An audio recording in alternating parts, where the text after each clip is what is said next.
এমন একটা সময় আমার নবী এই দুনিয়াতে এসেছেন, যেই সময়টা ছিল রাতও নয় দিনও নয়।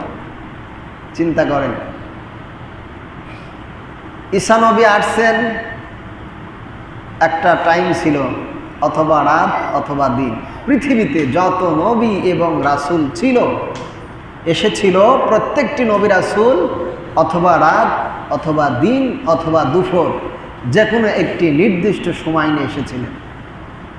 কিন্তু আমার নবী এমন একটি সময় আসলেন যেটা রাতও নয় দিনও নয়, যেটাকে বলা হয় সুবহ সাদেক।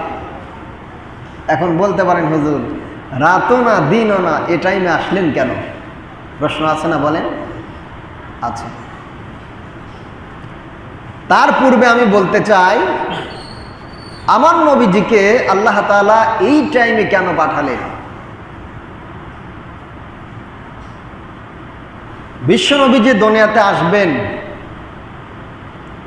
আমার নবীজির চেহারা কেমন থাকবে, মাথার চুলগুলো কেমন থাকবে, নবীজির চেহারার আকৃতি কেমন থাকবে, আমার নবীজির শরীরের গঠন কেমন থাকবে, আমার নবীজির শরীর স্বাস্থ্য কেমন থাকবে, আমার নবীজি উচ্চতা কতটুকু থাকবেন, এই কথাগুলো বিশ্ব নবীজিকে দুনিয়াতে পাঠানোর পূর্বেই আল্লাহ রাব্বুল আলামিন অন্যান্য নবীদের উপরে যে কিতাব নাজিল করেছিলেন, তাওরাত, জাবুর, ইনজিল, এই সমস্ত কিতাবের মধ্যে আমার নবীজির বর্ণনা ছিলেন। সুবহানাল্লাহ পড়ি।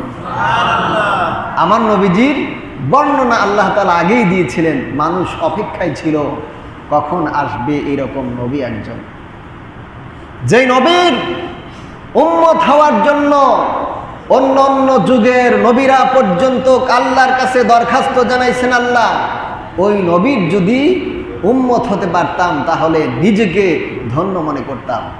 সে কিন্তু একজন নবী, একজন রাসূল, একজন নবী এবং রাসূল হওয়ার পরেও আল্লাহর কাছে দরখাস্ত জানায় যে আল্লাহ, ওই নবীর যুগে তো নবী হওয়া সম্ভব নয়, কারণ আমার নবী হলেন নবীদের নবী, রাসূলদের রাসূল, যিনি হলেন আউয়ালিন ওয়াল আখিরিন, বাতিনি ওয়াল যাহিরিন।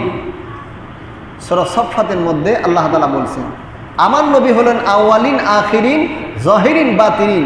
এই পৃথিবীতে যত এলেম আছে আমার নবীকে শিক্ষা দেওয়া হয়েছে। এই পৃথিবীতে যত জ্ঞান আছে আমার নবীকে শিক্ষা দেওয়া হয়েছে। এই পৃথিবীতে আসমানে জমিনে যা কিছু আছে সব কিছুর জ্ঞান আমার নবীকে আল্লাহ তাআলা দিয়েছেন। সুবহানাল্লাহ বলি। সেই নবীর উম্মত